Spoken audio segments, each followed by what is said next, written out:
नमस्कार दोस्तों, आज हमारा रीट मॉडल पेपर 9 नंबर होगा। Model paper 9। तो दोस्तों, चैनल पर आप पहली बार हैं तो चैनल को सब्सक्राइब करें और घंटे के बटन को प्रेस करें ताकि नेक्स्ट वीडियो का नोटिफिकेशन आप तक पहुंच जाए। शुरू करते हैं वीडियो। सिंदरी किसके उत्पादन के लिए प्रसिद्ध है? सिंदरी किसके उत्पादन के लिए प्रसिद्ध है? सूती वस्त्र, पेट्रोलियम रसायन, रासायनिक उर्वरक, सीमेंट।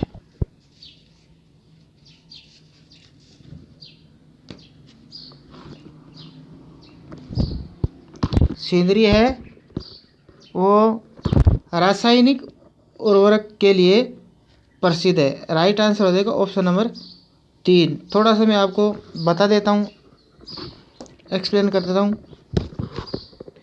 सिंदरी धनबाद झारखंड में स्थित है। सिंदरी धनबाद झारखंड में स्थित है। एक औद्योगिक नगरी है। क्या है? एक औद्योगिक नगरी है। सिंदरी उर्वरक कारखाने fertilizer corporation of India limited यानी FCIL के लिए प्रसिद्ध है। सन 2000 में ये कारखाना बंद कर दिया गया था। यहाँ पर ACC सीमेंट कंपनी स्थित है। क्या कंपनी है? ACC सीमेंट कंपनी स्थित है। तो नेक्स्ट वीडियो प्राप्त करने के लिए चैनल को सब्सक्राइब करें और घंटे के बटन को प्रेस करें ताकि नेक्स्ट वीडियो का नोटिफिकेशन आप तक पहुंच जाए। चलो नेक्स्ट क्वेश्चन। भाखड़ा नागल परियोजना किस नदी पर है? भाखड़ा नांगल परियोजना किस नदी पर स्थित है?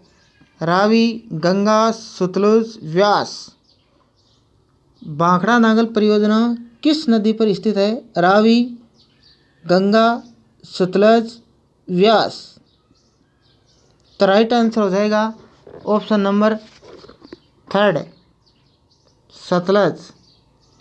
अब मैं आपको थोड़ा एक्सप्लेन करके बता देता हूँ। भाखड़ा नागल परियोजना पंजाब में सतलज नदी पर है। कहाँ पे है? सतलज नदी पर है। भाखड़ा नागल परियोजना सतलज नदी पर बनी हुई है। ये भारत की सबसे बड़ी बहुउद्देश्य नदी घाटी परियोजनाओं में है। ये राजस्थान, हरियाणा, पंजाब इन तीनों की संयुक्त परियोजना है।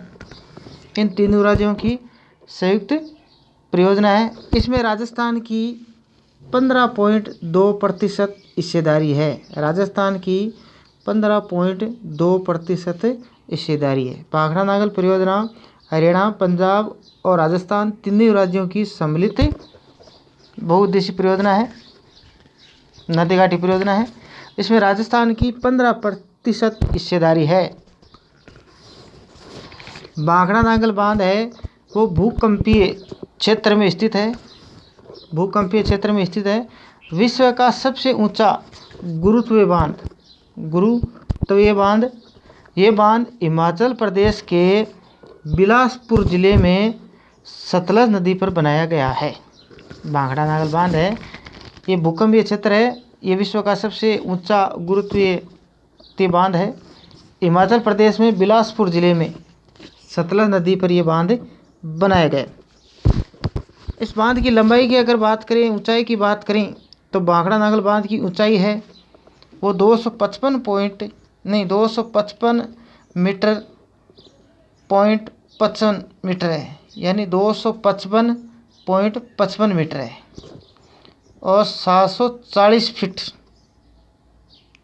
यानी लगभग 740 फीट है। ये भारत का दूसरा सबसे ऊंचा बांध है और इसी बांध के पीछे एक झील बनी है जिसका नाम है गोविंद सागर। क्या नाम है? गोविंद सागर। झील का क्या नाम है? इस बांध के पीछे बनी झील का नाम है गोविंद सागर, जो सिखों के 10वें गुरु गोविंद सिंह के नाम पर है। सिखों के गुरु गोविंद सिंह के नाम पर है, गोविंद सिंह के नाम पर है। ये बांध 1963 में राष्ट्र को समर्पित किया गया था। इनकी सहायक इंदिरा गांधी परियोजना के अंतर्गत राजस्थान तक इंदिरा नहर का विकास किया गया था, यहीं से किया गया था। नेक्स्ट क्वेश्चन नंबर 3 है, विश्व में सर्वाधिक लवणता वाला सागर है? मर्द सागर, अरब सागर, लाल सागर, बाल्टिक सागर। तो विश्व में सर्वाधिक लवणता वाला सागर है वो है मर्द सागर। ऑप्शन नंबर 1 राइट हो जाएगा। थोड़ा एक्सप्लेन करके बताता हूँ। मर्द सागर कहाँ है? इजराइल और जॉर्डन के बीच में स्थित है।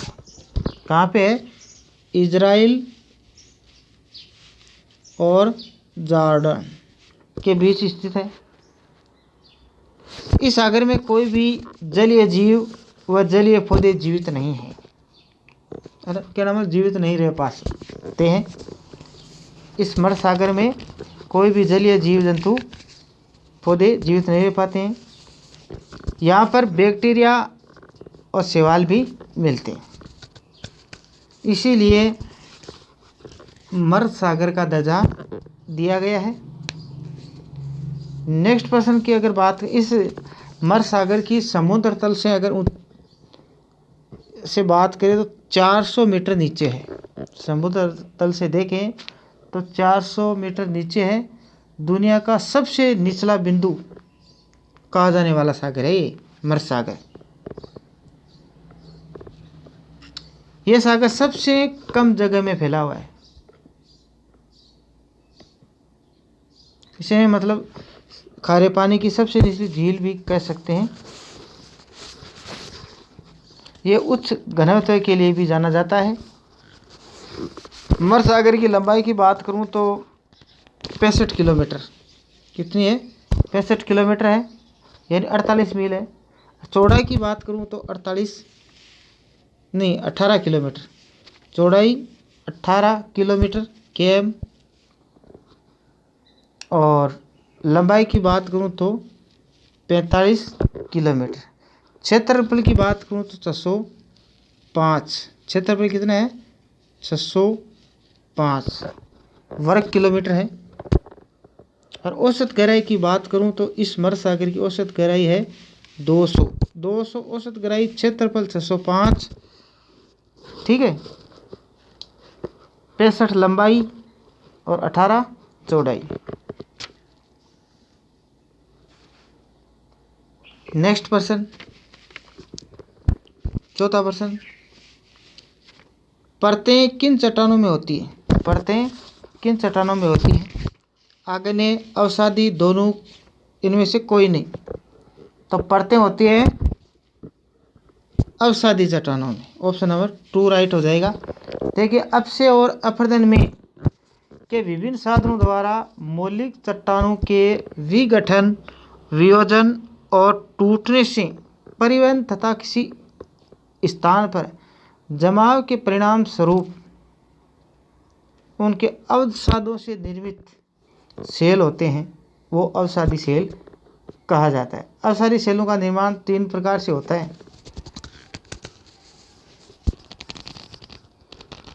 नेक्स्ट प्रश्न, 5वां प्रश्न, सुंदरी वृक्ष किस प्रकार के वनों में पाए जाते हैं? मरुस्थलीय, शीतोष्ण वन, भूमध्य सागरीय वन, ज्वारीय वन। तो सुंदरी वृक्ष किस प्रकार के वनों में पाए जाते हैं? तो राइट आंसर हो जाएगा ऑप्शन नंबर 4, ज्वारीय वन। गंगा और महानदी जैसी नदियों के मुहानों पर ज्वारीय वन पाए जाते हैं। गंगा और महानदी जैसी नदियों के मुहानों पर ज्वारीय वन पाए जाते हैं। भारत में ये वन अंडमान निकोबार, पश्चिम बंगाल के डेल्टाई भागों में पाए जाते हैं। सन 1973 में की अगर बात करें तो यहाँ पर 2585 वर्ग किलोमीटर क्षेत्र में प्रोजेक्ट टाइगर की स्थापना की गई थी। इसमें से 1330 वर्ग किलोमीटर के कोर को क्षेत्र को राष्ट्रीय उद्यान का दर्जा भी दिया गया था। ये नेशनल पार्क ब्रह्मपुत्र व गंगा से घिरा हुआ है। सुंदरीवन रॉयल बंगाल टाइगर 35 डिग्री का निवास स्थान है। नेक्स्ट प्रश्न पर चर्चा करते हैं। भारतीय संविधान की विशेषता नहीं है प्रत्येक नागरिक को रोजगार की सुरक्षा, सदन न्यायपालिका, मौलिक अधिकार, नीति निर्देशक तत्व है।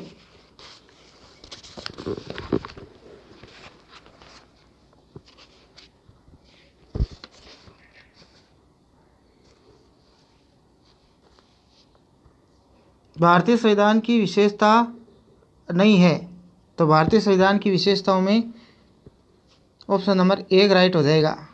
ये नहीं है प्रत्येक नागरिक को रोजगार की सुरक्षा, स्वतंत्र न्यायपालिका है, मौलिक अधिकार है और नीति निर्देशक तत्व है।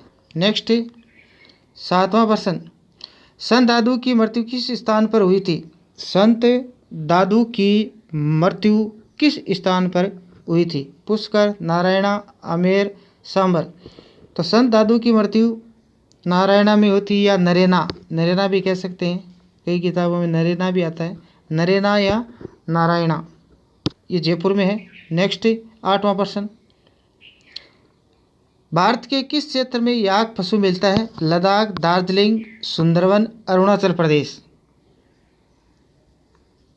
तो भारत के किस क्षेत्र में याक पशु मिलता है? ऑप्शन नंबर 1 राइट हो जाएगा, लद्दाख में याक पशु मिलता है। नेक्स्ट 9%, आग बुझाने में काम आने वाली गैस है helium, oxygen, carbon dioxide, nitrogen. तो आग बुझाने में काम आने वाली गैस है वो कार्बन डाइऑक्साइड है। ऑप्शन नंबर 3 राइट हो जाएगा, कार्बन डाइऑक्साइड। नेक्स्ट प्रश्न की बात करते हैं, 10 क्वेश्चन। एशिया की नाड़ी है मंगोलिया, भारत, चीन, मलेशिया। तो एशिया की नाड़ी है वो ऑप्शन नंबर 1 राइट हो जाएगा, मंगोलिया। मंगोलिया मानव के आदि पूर्वजों के जन्म के कारण, आदि मानव के पुरुष के जन्म के कारण नाड़ी कहा जाती है। मंगोल एक जाति थी, क्या थी? मंगोल एक जाति थी। तो एशिया की नाड़ी मंगोलिया है, मंगोल एक जाति थी।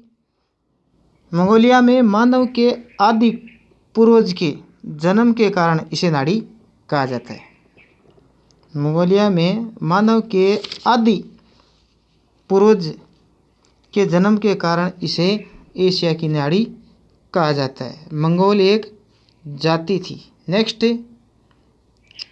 खेजड़ली मेला लगता है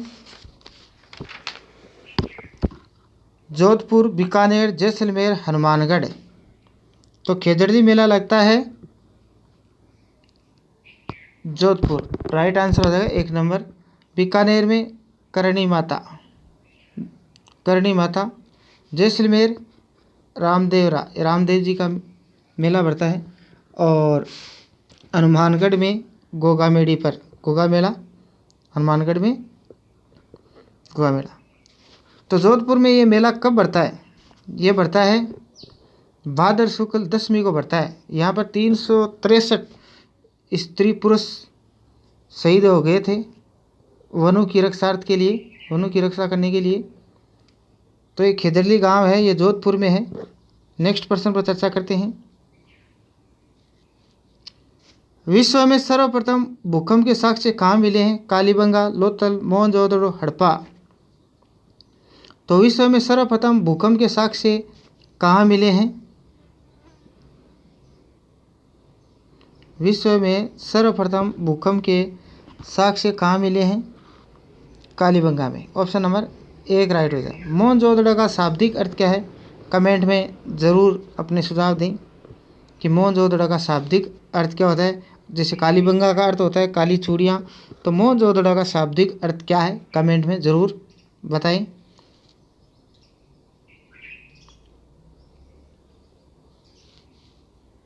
हिंदू महासभा की स्थापना किसने की थी? हिंदू महासभा की स्थापना किसने की थी?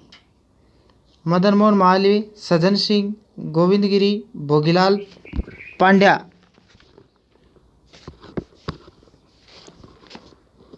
हिंदू महासभा की स्थापना किसने की थी?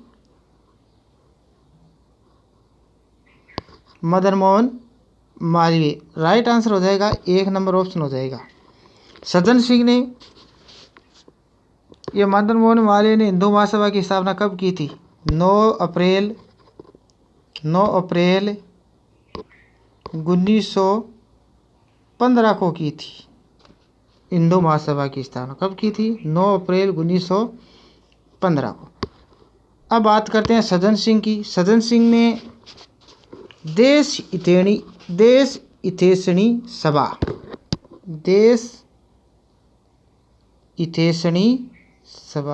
हितैषणी सभा ये कब की थी? 2 जुलाई 1877। कब? 1877, यानी 2 जुलाई 1877 को देश हितैषणी सभा की स्थापना की थी। 1877 में सज्जन सिंह ने। बात करते हैं गोविंद गिरी साहब की। तो गोविंद गिरी 1833 में संप सभा की स्थापना की थी। किसकी थी? संप सभा की स्थापना 1833 में संप सभा की स्थापना की थी। चलो नेक्स्ट भोगीलाल पांड्या जी के बारे में बात करते हैं। तो इन्होंने 1935 में राजस्थान सेवा मंडल की स्थापना की थी। राजस्थान सेवा मंडल की स्थापना की थी। नेक्स्ट प्रश्न, 14वां प्रश्न, भारत में भाषाई आधार पर सर्वप्रथम किस राज्य का गठन हुआ था? हरियाणा, पंजाब, तेलंगाना, आंध्र प्रदेश। भारत में भाषाई आधार पर सर्वप्रथम किस राज्य का गठन किया गया? भारत में भाषाई आधार पर सर्वप्रथम किस राज्य का गठन किया गया था? तो राइट आंसर हो जाएगा 4 नंबर, आंध्र प्रदेश। ठीक है, आंध्र प्रदेश का विघटन करके तेलंगाना राज्य बनाया गया था। विघटन करके यह बनाया गया था 2 जून। कब बनाया गया था? तेलंगाना राज्य आंध्र प्रदेश का विघटन करके 2 जून 2014 को बनाया गया था तेलंगाना राज्य। तेलंगाना राज्य कब बना था? 2 जून 2014 को। ठीक है, नेक्स्ट प्रश्न पर चर्चा करते हैं। 15वां प्रश्न, मुणोत नैन सिंह किस राजा का मंत्री था? मान सिंह, जसवंत सिंह, उदय सिंह, जय सिंह।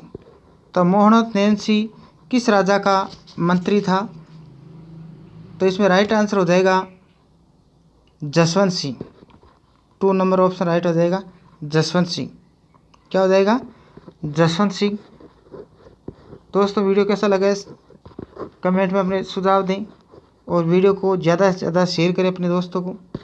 और चैनल पर आप पहली बार हैं तो चैनल को सब्सक्राइब करें, घंटी के बटन को प्रेस करें ताकि नेक्स्ट वीडियो का जितने भी मॉडल पेपर मैं आप तक पहुंचाऊं वो आप तक पहुंच जाए। कहने का तात्पर्य है कि जो भी मॉडल पेपर यूट्यूब पे डाला जाए वो आप तक पहुंच जाए, उसका नोटिफिकेशन। तो चैनल को सब्सक्राइब और घंटे के बटन को प्रेस करें। तो इसमें मुणोत नैन सिंह किस राजा का मंत्री था? जसवंत सिंह। 16वां क्वेश्चन है, भारत के पूर्वी तट में शामिल है। भारत के पूर्वी तट में शामिल है कोंकण तट, मालाबार तट, कोरोमंडल तट, सभी। तो भारत के पूर्वी तट में शामिल है कोरोमंडल।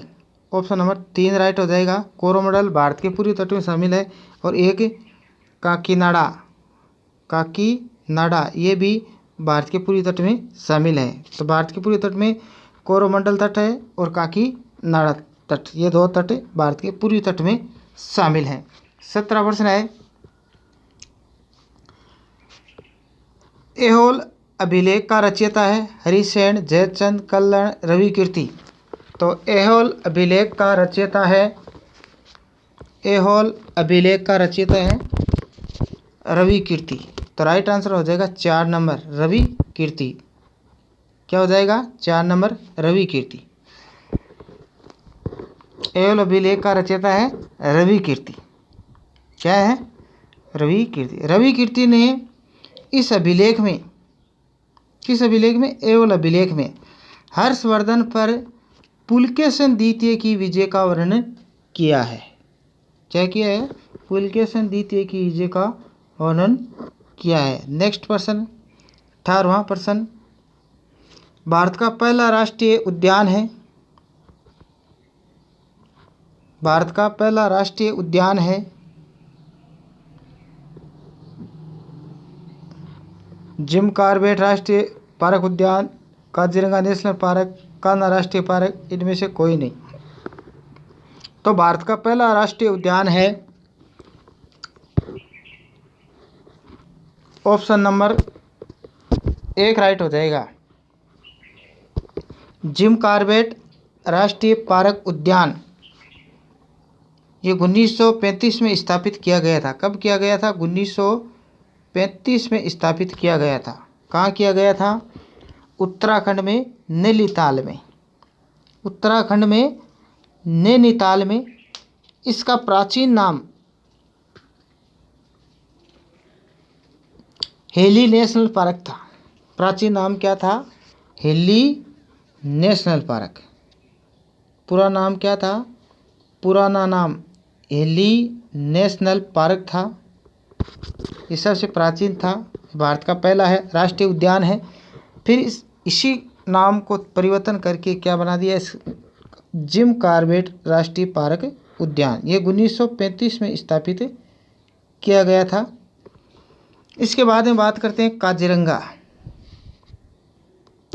काजीरंगा असम में। कहाँ पे है? असम में गोलाघाट नौगांव में है ये राष्ट्रीय पार्क। ये 1908 में स्थापित किया गया था। कब किया गया था? 1908 में। गोलाघाट नौगांव आसाम में 1908 में। कान्हा राष्ट्रीय पार्क यह एमपी में है। तो नेक्स्ट प्रश्न पर चर्चा करते हैं। भारत की सबसे बड़ी कृत्रिम झील है कोलेरू, सांबर, गोविंद सागर, कायलाना। तो भारत की सबसे बड़ी कृत्रिम झील है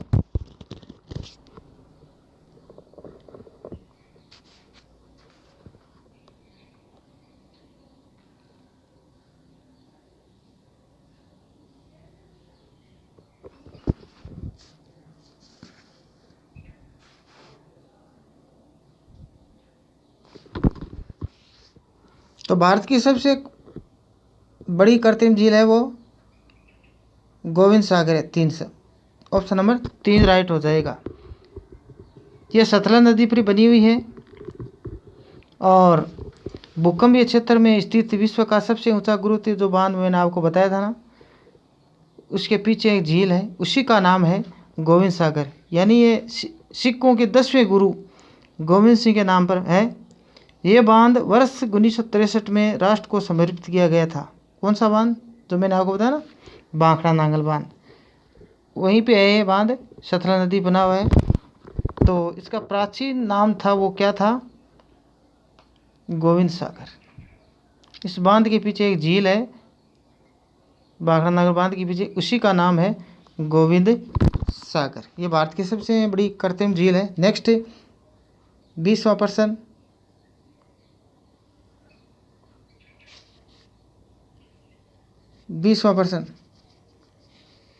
किस मौर्य शासक को शत्रु का शासक कहा गया है? बिंदुसार, अशोक, चंद्रगुप्त और मौर्य समुद्रगुप्त। तो ये किस मौर्य शासक को शत्रु का शासक कहा गया है? चंद्रगुप्त मौर्य। ऑप्शन नंबर 3 हो जाएगा राइट। 21वां प्रश्न है, चाणक्य किसका प्रधानमंत्री था? बिंदुसार, चंद्रगुप्त, अशोक, समुद्रगुप्त। तो चाणक्य किसका प्रधानमंत्री था? ऑप्शन नंबर 2 चंद्रगुप्त मौर्य का प्रधानमंत्री था। 22वां प्रश्न, भक्ति आंदोलन के जनक माने जाते हैं महाप्रभु चैतन्य, शंकराचार्य, गुरु नानक, वल्लभाचार्य। तो भक्ति आंदोलन के जनक माने जाते हैं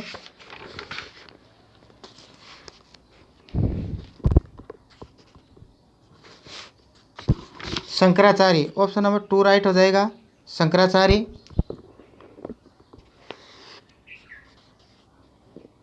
दक्षिण में आलवार संतों द्वारा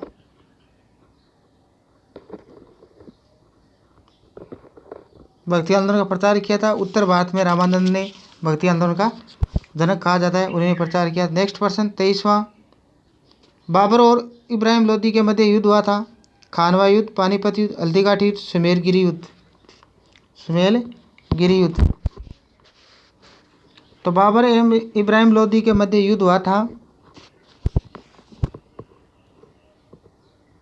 पानीपत का युद्ध 1526। इसमें इब्राहिम लोदी की हार हो गई थी 1526 में पानीपत का युद्ध। तो ऑप्शन नंबर 2 राइट हो जाएगा, पानीपत युद्ध। नेक्स्ट पर्सन की चर्चा करते हैं। खानवा युद्ध हुआ था 1527 में। तो सुमेलगिरी युद्ध के बारे में आप बताइए, सुमेलगिरी युद्ध कब हुआ था, कमेंट में ज़रूर बताएं। नेक्स्ट पर्सन 24वां प्रश्न, अकबर द्वारा तीर्थ कर कब समाप्त किया गया था। अकबर द्वारा तीर्थ कर समाप्त कर दिया गया था, कब कर दिया गया था। अकबर द्वारा तीर्थ कर कब समाप्त किया गया था। 1563, 1562, 1564, 1561। तो अकबर द्वारा तीर्थ कर कब समाप्त किया गया था। 1563 में, ऑप्शन नंबर 1 1563 में। 1562 में दास प्रथा का अंत किया था, दास प्रथा का अंत। और सांबर में विवाह भी हुआ था 1562 में हरकाबाई से 1562 में, और दास प्रथा को भी 1562 में समाप्त कर दिया गया था। 1564 में जजिया कर को समाप्त कर दिया गया था, जजिया कर को 1564 में।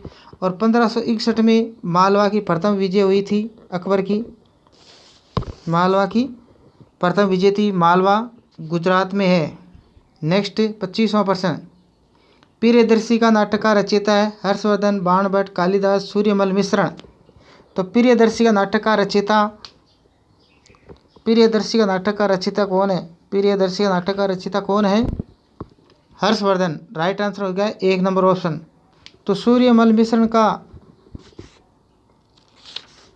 की रचना, कोई भी रचना आप कमेंट में ज़रूर लिखें जो प्रसिद्ध रचना है। नेक्स्ट 26वां प्रश्न, किस नेता को सीमांत गांधी कहा गया है। किस नेता को सीमांत गांधी कहा गया है। जाकिर हुसैन, अम्बेडकर, भगत सिंह, अब्दुल गफ्फार खान। तो किस नेता को सीमांत गांधी कहा गया है। किस नेता को सीमांत गांधी कहा गया है। तो Abdul Ghaffar Khan, option number 4 right हो जाएगा, सीमांत गांधी कहा गया है। नेक्स्ट ये प्रश्न सामाजिक के शिक्षण विधियों से संबंधित है। अभिकर्मित अनुदेशन का प्रथम चरण है, अभिकर्मित अनुदेशन का प्रथम चरण है लिखना, पढ़ना, पुष्टि करना, सीखना। तो अभिकर्मित अनुदेशन का प्रथम चरण होता है पढ़ना, ऑप्शन नंबर 2 राइट हो जाएगा। क्या हो जाएगा, ऑप्शन नंबर 2 राइट हो जाएगा। B.F. स्किनर ने अभिकर्मित अनुदेशन के 5 सोपान बताए हैं। 5 सोपान बताए हैं, किसने बताए हैं, स्किनर ने। कितने बताए हैं, स्किनर ने 5 सोपान बताए हैं। अभिकर्मित अनुदेशन के 5 सोपान, कितने सोपान बताए हैं, 5 सोपान बताए हैं। किसने बताए हैं, स्किनर ने बताए हैं।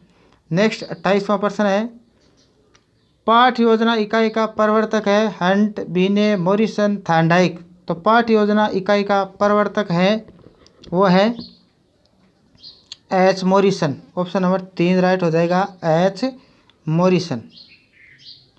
सामाजिक अध्ययन में चुनौती नहीं है, ध्यान केंद्रीकरण। सामाजिक अध्ययन में चुनौती नहीं है, ध्यान केंद्रीकरण, कक्षा अध्यापन, प्रभावी अधिगम, विषय वस्तु। तो सामाजिक अध्ययन में चुनौती नहीं है, ध्यान केंद्रीयकरण। राइट आंसर हो जाएगा 1 नंबर, 1 नंबर राइट हो जाएगा। सामाजिक अध्ययन में चुनौती नहीं है, ध्यान केंद्रीयकरण। 30वां प्रश्न, चिंतन एक वाद विवाद है, ये किसने कहा था, P marker, Shrimati Johnson, Thorndike, Bandura. चिंतन एक वाद विवाद है, ये किसने कहा था? तो ये कहा था Shrimati Johnson. Option number 2 right हो जाएगा, Shrimati Johnson, Shrimati M L. Johnson पूरा नाम है इसका, शॉर्ट एम.एल. जॉनसन। नेक्स्ट है 31वां प्रश्न, चिंतन वह उपकरण है जो प्रत्यक्षीकरण के समान प्रभावी होता है, प्रतिमाएं, प्रतिबोध, पदार्थ, इनमें से कोई नहीं। तो चिंतन वह उपकरण है जो प्रत्यक्षीकरण के समान प्रभावी होता है। तो राइट आंसर हो जाएगा 1 नंबर, प्रतिमाएं। अच्छे मूल्यांकन में शामिल नहीं है विश्वसनीयता, वैधता, निदानात्मक, नकारात्मकता। तो अच्छे मूल्यांकन में शामिल नहीं है वो है नकारात्मकता। राइट आंसर हो जाएगा 4 नंबर ऑप्शन। बाकी विश्वसनीयता, वैधता, निदानात्मकता ये सभी राइट हैं, नकारात्मक नेगेटिव नहीं होता है। ठीक है। 33वां, सामाजिक अध्ययन का मुख्य क्षेत्र है मानव एवं समुदाय व्यवहार, मानसिक चिंतन, धार्मिक चिंतन, सभी। तो सामाजिक अध्ययन का मुख्य जो क्षेत्र होता है वो क्या है? मानव एवं समुदाय व्यवहार। राइट आंसर हो जाएगा 1 नंबर ऑप्शन। नेक्स्ट प्रश्न 34वां प्रश्न, सामाजिक अध्ययन का प्रारंभ किस देश में हुआ था? जापान, भारत, अमेरिका, चीन। तो सामाजिक अध्ययन का प्रारंभ किस देश में हुआ था? जापान, भारत, अमेरिका, चीन। तो सामाजिक अध्ययन का प्रारंभ किस देश में हुआ था? ऑप्शन नंबर 3 राइट हो जाएगा, अमेरिका। कब हुआ था? कमेंट में ज़रूर बताएं। 35वां प्रश्न, सामाजिक अध्ययन की प्रकृति है एकीकृत अध्ययन, अंतःशाखीय अध्ययन, मानवीय संबंध, सभी। तो सामाजिक अध्ययन की प्रकृति है एकीकृत अध्ययन, अंतःशाखीय अध्ययन, मानवीय, ये माननीय नहीं है, मानवीय संबंध है। क्या है? मानवीय संबंध, माननीय नहीं है, मानवीय संबंध। तो राइट आंसर क्या हो जाएगा? 4 नंबर। ये सभी एकीकृत अध्ययन, अंतःशाखीय अध्ययन, मानवीय संबंध, सभी। तो ये सभी सामाजिक अध्ययन की प्रकृति के अंदर आते हैं। 36वां प्रश्न है,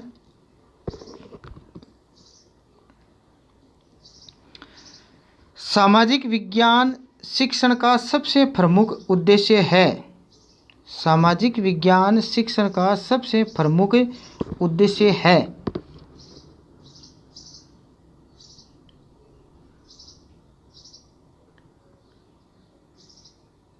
चरित्र निर्माण, सांस्कृतिक संबंधों का ज्ञान, परिस्थितियों का ज्ञान, सामाजिक संबंधों का ज्ञान।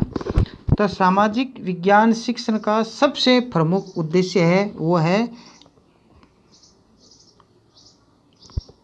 राइट आंसर हो जाएगा ऑप्शन नंबर 1, चरित्र निर्माण। 1 नंबर राइट हो जाएगा। 37वां प्रश्न है, माध्यमिक स्तर पर सामाजिक विज्ञान शिक्षण में व्याख्यान प्रस्तुति के चरण हैं।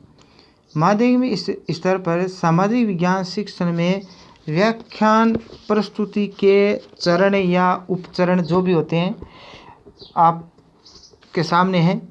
विकास, 1 नंबर ऑप्शन, विकास, भूमिका, समाहार, सभी। तो माध्यमिक स्तर पर सामाजिक विज्ञान शिक्षण में व्याख्यान प्रस्तुति के जो चरण होते हैं वो है सभी। ऑप्शन नंबर 4, विकास, भूमिका, समाहार, सभी हैं। 38वां प्रश्न है, ब्रह्म समाज के संस्थापक थे राजा राम मोहन राय, दयानंद सरस्वती, गोविंद गिरी, प्रताप सिंह।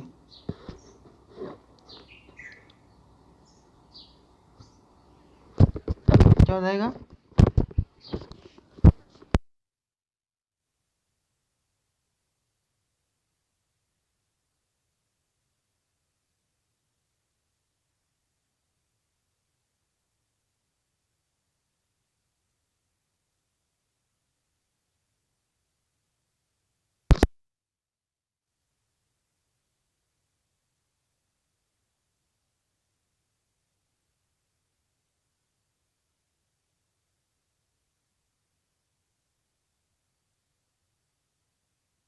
कब की थी?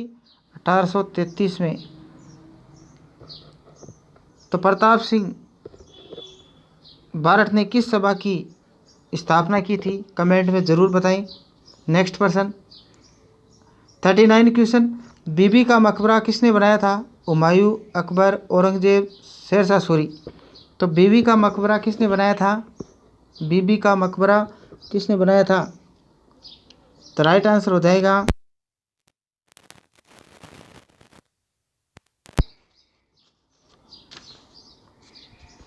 औरंगजेब। 3 नंबर औरंगजेब। अब अकबर का मकबरा कहाँ है? कमेंट में ज़रूर दें, बताएं। अकबर का मकबरा कहाँ है? कमेंट में ज़रूर बताएं। 40वां प्रश्न, भारत में पहली बार जनगणना कब हुई थी? 1872, 1861, 1881, 1899। तो भारत में पहली बार जनगणना कब हुई थी? 1872 में हुई थी। 1872 में हुई थी। किसके काल में हुई थी? मौर्य काल में हुई थी सबसे पहली जनगणना। और वैसे 1872 में हुई थी पहली बार जनगणना। सबसे पहले मौर्यों ने जनगणना करवाई थी। नेक्स्ट 41वां प्रश्न, गीत गोविंद की रचना किसने की? कौटिल्य, पतंजलि, अमीर खुसरो, जयदेव। तो गीत गोविंद की रचना किसने की?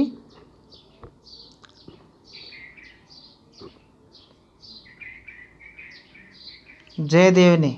ऑप्शन नंबर 4 राइट हो जाएगा। अब देखिए इसमें ऑप्शन नंबर 4 राइट हो गया। गीत गोविंद की रचना कौटिल्य का अर्थशास्त्र, कौटिल्य का अर्थशास्त्र क्या हो जाएगा? अर्थ। पतंजलि का योग दर्शन और अमीर खुसरो पद्मावत, अमीर खुसरो पद्मावत, है ना। नेक्स्ट 42वां प्रश्न, मुख्यमंत्री की नियुक्ति कौन करता है? राष्ट्रपति, प्रधानमंत्री, राज्यपाल, लोकसभा अध्यक्ष। तो मुख्यमंत्री की नियुक्ति कौन करता है? तो मुख्यमंत्री की नियुक्ति करता है राज्यपाल। ऑप्शन नंबर 3 राइट हो जाएगा। प्रधानमंत्री की नियुक्ति कौन करता है? राष्ट्रपति। प्रधानमंत्री की नियुक्ति कौन करता है? राष्ट्रपति। राष्ट्रपति की नियुक्ति सर्वोच्च न्यायालय का मुख्य न्यायाधीश। तो लोकसभा अध्यक्ष की नियुक्ति कौन करता है? कमेंट में जरूर बताएं। 43वां क्वेश्चन है, उर्वरक खनिज है जिप्सम, बॉक्साइट, घिया पत्थर, मुल्तानी मिट्टी। तो वो है जिप्सम। ऑप्शन नंबर 1 राइट हो जाएगा। उर्वरक खनिज है जिप्सम, भूमि को उपजाऊ बनाती है, यानी उर्वरक खनिज है। नेक्स्ट 44वां प्रश्न की अगर बात करें तो तारागढ़ दुर्ग किस जिले में है? तो तारागढ़ दुर्ग बूंदी में भी है और यहाँ बूंदी ऑप्शन नहीं है। तारागढ़ दुर्ग किस जिले में स्थित है? अजमेर, सवाईमाधोपुर, जोधपुर, झालावाड़। तो तारागढ़ दुर्ग किस जिले में है? अजमेर में। तो राइट आंसर हो जाएगा 1 नंबर। सवाईमाधोपुर में रणथंभौर दुर्ग है। कौन सा दुर्ग है? रणथंभौर दुर्ग है। जोधपुर में मेहरानगढ़, क्या है? मेहरानगढ़। और झालावाड़ में गागरोन दुर्ग। एक बार फिर से देख लिए, अजमेर में तारागढ़, सवाईमाधोपुर में रणथंभौर दुर्ग, इसके प्रवेश द्वार को नौलक्खा दरवाज़ा, जोधपुर में मेहरानगढ़ और झालावाड़ में गागरोन दुर्ग। कौन सा दुर्ग है? गागरोन दुर्ग। नेक्स्ट 45वां प्रश्न, भारतीय मानक समय और ग्रीनविच, भारतीय मानक समय और ग्रीनविच समय में अंतर है 2.5 घंटे, 5.5 घंटे, 6.5 घंटे, 5 घंटे, यानी 2 घंटा 30 मिनट, 5 घंटा 30 मिनट, 6 घंटे 30 मिनट और 5 घंटे। तो भारतीय मानक समय और ग्रीनविच में समय का अंतर है वो है 5.5 घंटे का। 5.30 मिनट का डिफरेंस है, अंतर है। तो ऑप्शन नंबर 2 राइट हो जाएगा। 5.5 घंटे का अंतर है, डिफरेंस है। नेक्स्ट प्रश्न की बात करें, चूलिया जलप्रपात, चूलिया जलप्रपात, चूलिया जलप्रपात स्थित है लूणी नदी, चंबल नदी, बनास नदी, माही नदी। तो ये चंबल नदी पर है। ऑप्शन नंबर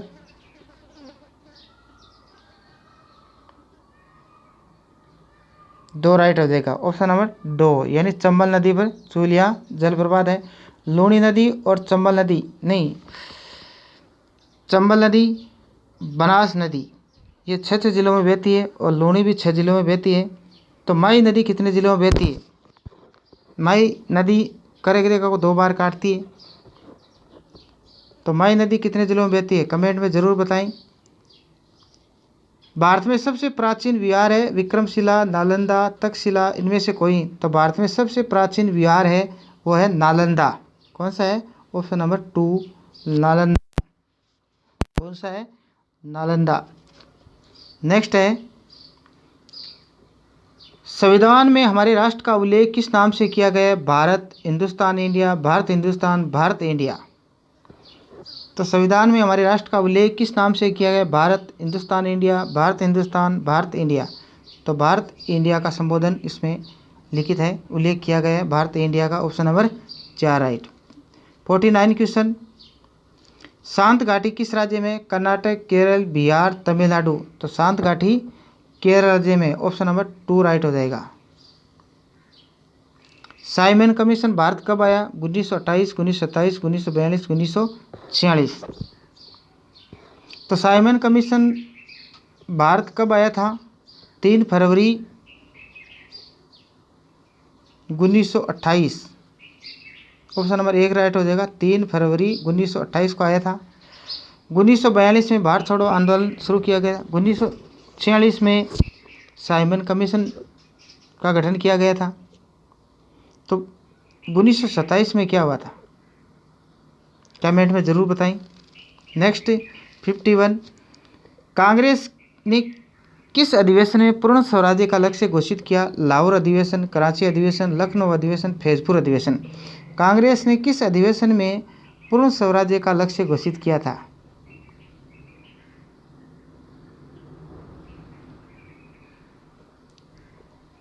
तो ये लाहौर अधिवेशन हुआ था 1929 में। कब हुआ था? 1929 में हुआ था। नेक्स्ट, तो कराची अधिवेशन कब हुआ था? कमेंट में ज़रूर बताएं। 52, भंवरा भंवरी संवाद किन के मध्य होता है? मामा मामी, काका काकी, देवर भाभी, देवरानी जिठानी।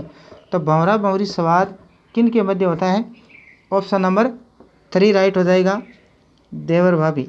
नेक्स्ट 53, अलाउद्दीन सेनापति थे? प्रताप, परमार्दी, अकबर, अलाउद्दीन। तो अलाउद्दीन सेनापति थे, ये थे परमार्दी देव के। ऑप्शन नंबर 2 राइट है। प्रताप का सेनापति था हाकिम का सूरी। प्रताप का सेनापति कौन था?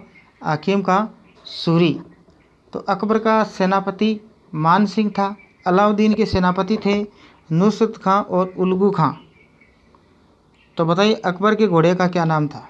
कमेंट में ज़रूर बताएं। नेक्स्ट 54, बहरूपिया कला प्रसिद्ध है?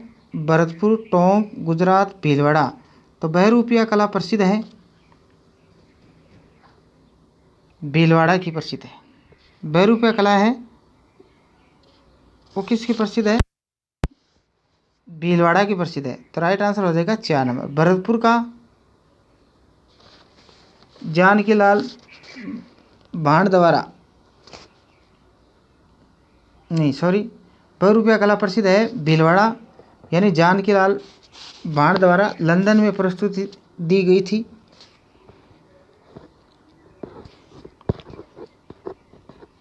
भरतपुर का डिग मेला प्रसिद्ध है। टोंक की 4 बेंत प्रसिद्ध है। गुजरात का भवई नृत्य प्रसिद्ध है। गरबा नृत्य भी होता है। नेक्स्ट 55, ताल वाद्य यंत्र है? डमरू, डेरू, ढोलक, सभी।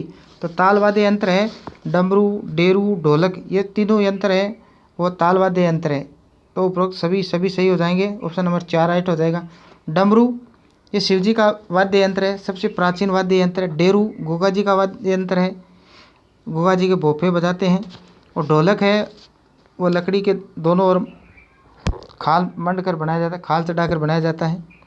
नेक्स्ट ये तीनों ही ताल वाद्य यंत्र है, यानी थाप से बजाए जाते हैं, हाथ से बजाए जाते हैं, थाप से। ताल वाद्य यंत्र है। मौलिक अधिकार नहीं है। समानता का अधिकार, शोषण के विरुद्ध अधिकार, संस्कृति का अधिकार, संपत्ति का अधिकार। तो मौलिक अधिकार नहीं है। तो मौलिक अधिकार संपत्ति का अधिकार नहीं है भाई। संपत्ति का अधिकार है वो हटा दिया गया है। वर्तमान में 6 ही अधिकार हैं, पहले 7 थे। तो इस संपत्ति का अधिकार हटा दिया गया है। ठीक है। समानता का अधिकार है वो 14 से 18 अनुच्छेद तक मिलते हैं। शोषण के विरुद्ध अधिकार है वो 2324 में मिलते हैं, एक्ट 23 आर्टिकल 2324 में है। और संस्कृति और शिक्षा का अधिकार है वो 2930 में है। संस्कृति और शिक्षा 2930 में है, शोषण के विरुद्ध 2324 में है और समानता का अधिकार 1418 में है। नेक्स्ट प्रश्न, अधीनस्थ न्यायालयों का उल्लेख किस अनुच्छेद में किया गया है? अधीनस्थ न्यायालयों का उल्लेख किस अनुच्छेद में किया गया है? 233 से 234, 36 से 51, 52 से 151, 63 से 71। 233 से 234, 36 से 51, 52 से 151 और 63 से 71। तो अधीनस्थ न्यायालयों का उल्लेख 233 से 234 तक मिलता है। तो राइट आंसर हो जाएगा 1 नंबर। 36 से 51 तक क्या है? नीति निर्देशक तत्वों का उल्लेख है। नीति निर्देशक तत्वों का उल्लेख है। 52 से 151 तक राष्ट्रपति के कार्य शक्तियों उनका उल्लेख है। 52 से 151 तक। 63 से 61 तक राष्ट्रपति के कार्य शक्तियों का उल्लेख है। 63 से 71 तक उपराष्ट्रपति।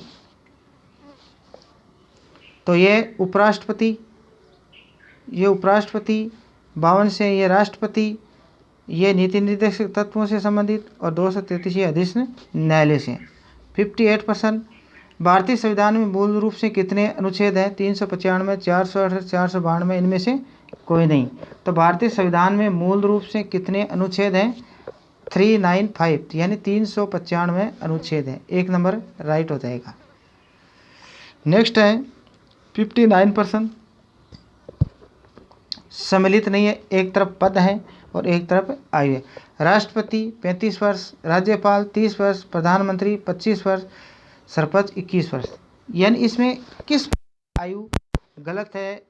सम्मिलित नहीं है। तो राइट आंसर हो जाएगा इसमें ऑप्शन नंबर 2, राज्यपाल। राज्यपाल की आयु 35 होनी चाहिए और राष्ट्रपति की भी 35 होती है, प्रधानमंत्री की 25 होती है, ठीक है, और सरपंच की 21 वर्ष। ये सभी सही है। बाकी राज्यपाल की ये 30 नहीं होती है, 35 होती है, बाकी सभी राइट है। आज का अंतिम प्रश्न, इसके बाद में हमारी ट्रिक जरूर देखें। राजस्थान की राजस्थान से जो यूनेस्को दुर्ग शामिल किए गए दुर्ग हैं उनसे संबंधित ट्रिक है। संसद का निर्माण होता है राष्ट्रपति, राज्यसभा, लोकसभा सभी। तो संसद का निर्माण होता है राष्ट्रपति, राज्यसभा, लोकसभा, यानी तीनों से इनका निर्माण होता है। तो संसद का उल्लेख है अनुच्छेद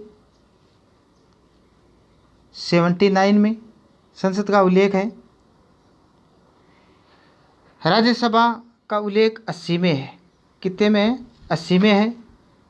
और लोकसभा का उल्लेख 81 में है। तो संसद का निर्माण होता है राष्ट्रपति, राज्यसभा, लोकसभा, यानी तीनों से। तो राष्ट्रपति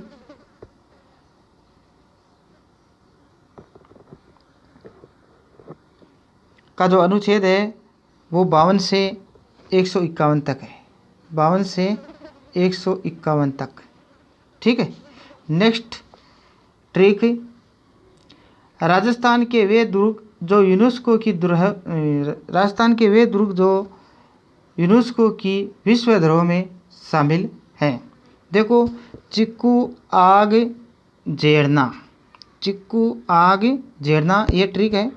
ची से चित्तौड़गढ़ हो जाएगा। क्या हो जाएगा? ची से चित्तौड़गढ़, ठीक है। कू से कुंभलगढ़, आ से आमेर, और गे से गागरोड़, जे से जैसलमेर और रे से रणथंभौर। तो दोस्तों, वीडियो कैसा लगा कमेंट में अपने सुझाव ज़रूर दें। और चैनल पर आप नए हैं तो हमारे चैनल को सब्सक्राइब करें, लाइक करें, अपने दोस्तों को शेयर करें। और जब तक एग्ज़ाम ना हो अपने चैनल को बराबर देखते रहें। जय हिंद, जय भारत।